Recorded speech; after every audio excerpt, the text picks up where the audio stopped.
Yeah, we're dealing with the exhortation of 1 Timothy chapter 2. Sim, estamos falando, eu quero falar sobre 1 Timóteo.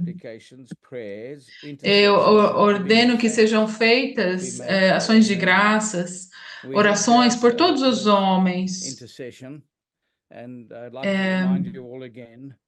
Eu quero falar sobre as intercessões. O intercessor é uma pessoa muito rara.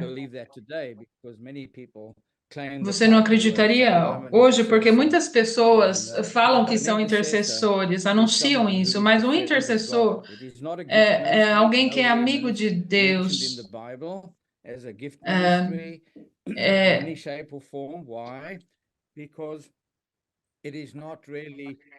Não é realmente um chamado, tem a ver com amizade. Deus compartilha com seus amigos coisas específicas sobre seus propósitos na Terra, o que ele está prestes a fazer. E seus amigos têm que ser pessoas especiais, pessoas nas quais ele pode confiar, pessoas que foram aperfeiçoadas. Vemos isso em Abraão, em Moisés, Daniel, no apóstolo Paulo. Os intercessores são pessoas que Deus, as quais ele manifesta os seus propósitos em sonhos e visões, e mesmo com visitações angelicais. Então, precisam ser pessoas especiais, pessoas nas quais Deus pode confiar, precisam ser amigas de Deus. Abraão foi chamado amigo de Deus. Até Paulo teve dificuldades de abraçar esse ministério, mas Deus o ajudou, porque Deus sabia que o coração dele estava lá. A Bíblia diz que Deus permitiu que ele fosse atormentado por um mensageiro de Satanás na carne, um espinho na carne. Ele orou 3 vezes para que Deus o livrasse desse espinho na carne. E Deus disse para ele assim: quando você é fraco, que é forte. Isso vai evitar com que você se enche e se orgulhe. Por causa da profundidade das suas revelações, ele chegou a ser levado ao céu. Então, a intercessão é um ministério notável. E o que ela produz é a mudança da história. É o que Daniel fez. Ele mudou o destino de uma nação e das nações. E é isso que Deus procura. E temos essas grandes afirmações na Bíblia. Quando Deus fala assim, eu olhei para a terra e não encontrei um intercessor. E eu pergunto, será que há alguém assim nessa reunião? Eu oro que Deus nos ajude e encontre mais de um, porque o destino das nações, a obra de Deus, precisamos ser parceiros dele, porque disso depende. Porque Deus procura verdadeiros amigos, pessoas sobre as quais ele pode colocar a sua reputação. Paulo também fala sobre orações e súplicas e com ações de graças. Eu quero falar rapidamente sobre isso nessa manhã, nessa tarde ou nessa noite, depende de onde você está. Oração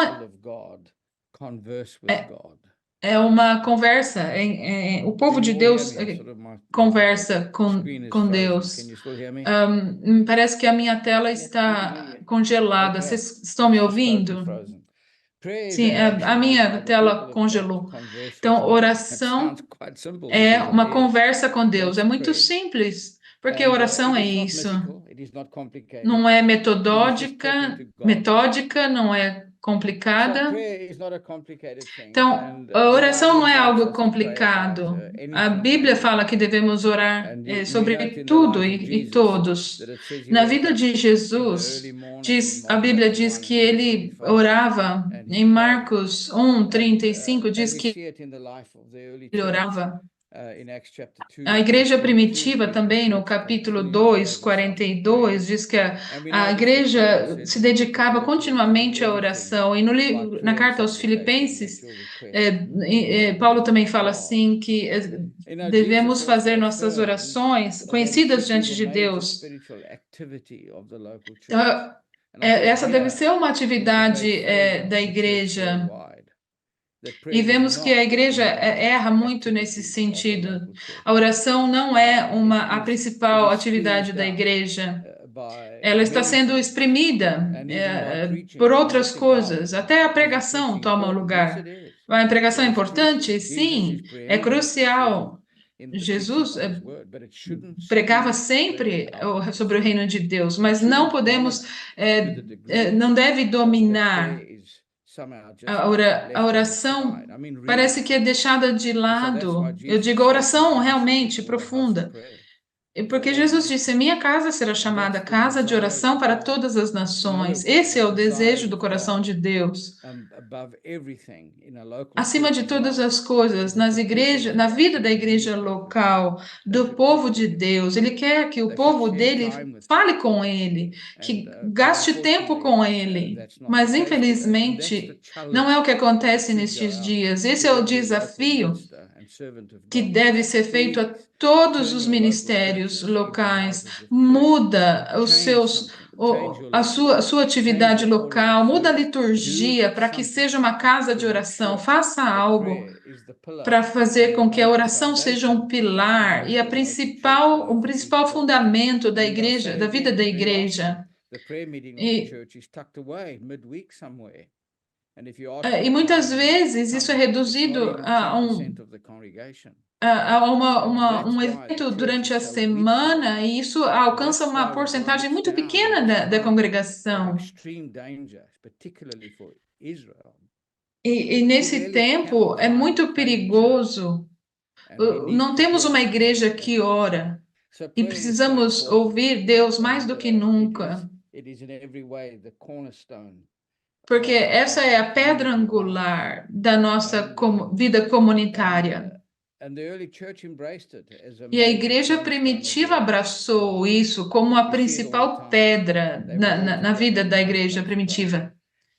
Eles estavam reunidos em um só lugar, mesmo quando eles estavam sendo perseguidos, eles continuavam tendo as reuniões de oração. E quando Deus reagiu a isso, chacoalhando o prédio onde eles estavam, mesmo em tempos de perseguição, eles oravam, e no dia de Pentecoste o poder de Deus veio de uma forma notável. Pedro se levantou e falou, e 3.000 pessoas se converteram. Hoje a gente prega e ninguém se converte. Então, o que falta é a vida de oração, uma vida coletiva de oração. Precisamos repensar de muitas formas como nós vivemos igreja, e isso é importante. Os elementos da oração que Jesus nos ensinou são simples.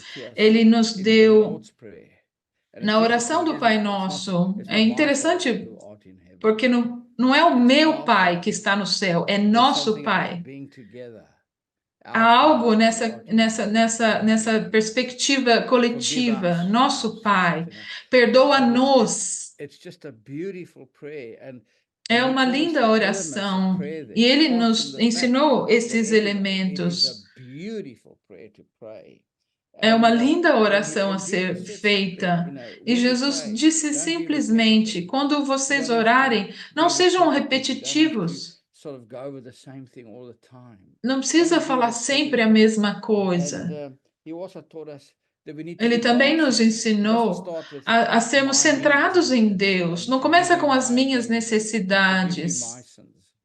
Perdoa os meus pecados, me abençoa. Por mais que sejam importantes esses elementos, começa com nosso Pai que está nos céus.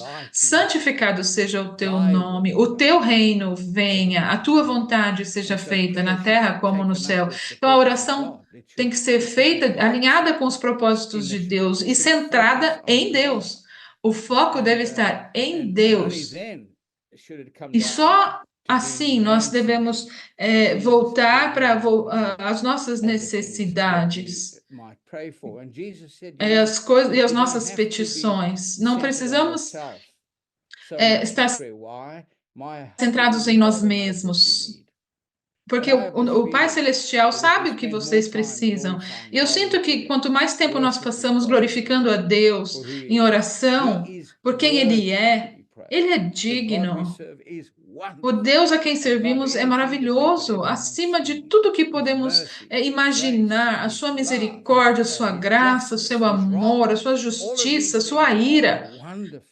Tudo isso é maravilhoso. E precisamos colocar o foco nele, porque quando nos focamos nele, nós vamos descobrir que ele coloca as coisas no nosso bolso e a gente nem percebe. E daí a gente vai, quando vai ver, o que aconteceu? O meu problema foi resolvido. E Jesus disse isso. O seu Pai Celestial sabe do que você precisa. Orem dessa maneira.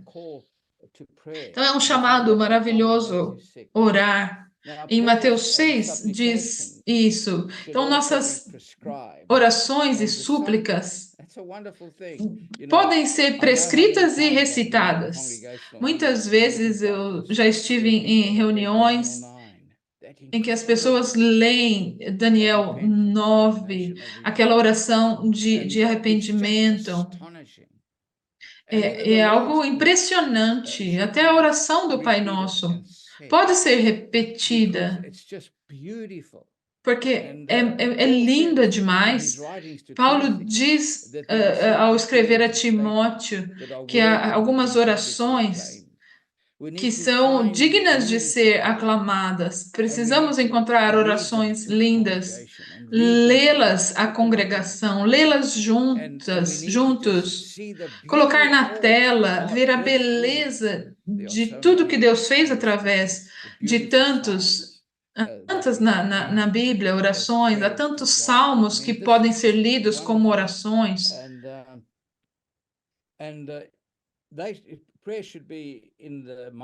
A oração deve ser com base na ação de graças, porque dar graças é uma postura de fé.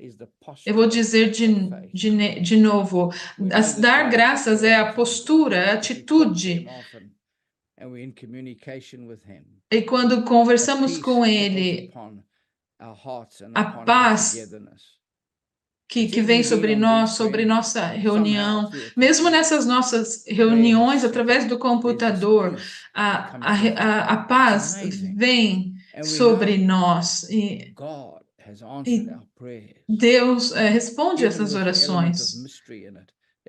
Mesmo com um elemento de mistério, como o David falou. Então, ação de graças é a postura de alguém que tem fé, é a atitude de quem tem fé. Esses diferentes tipos de oração, súplicas, orações, intercessões, devem ser feitas sempre com ações de graças. A súplica é uma oração. É a oração que contém um pedido, um clamor de ajuda e misericórdia. Por isso fala de orações e súplicas. Em Efésios 4 fala pastores e mestres. São duplas, conjuntos de dois, coisas que andam juntas, orações e súplicas. Todos nós estamos em condições, muitas vezes, desesperadoras, e só o céu pode nos ajudar, e a súplica esse clamor desesperado por ajuda, misericórdia, pela intervenção de Deus, especial em tempos específicos da nossa vida. E o Senhor espera que você suplique diante dele. Esse tem o senso de alcançar o trono de Deus e não soltar, como uma pessoa que chega diante do rei, que se joga diante da sua presença de rosto em terra e não sai até que ele seja ouvido pelo rei. E Deus espera que nós façamos súplicas não só por nós mesmos, mas por outras pessoas. Meus amigos, este é um tempo de oração e é uma grande alegria. E eu quero exortá-los nesse sentido. Agora estamos nos aproximando de 90 dias de guerra. Precisamos orar juntos. Que Deus abençoe a todos e os guarde.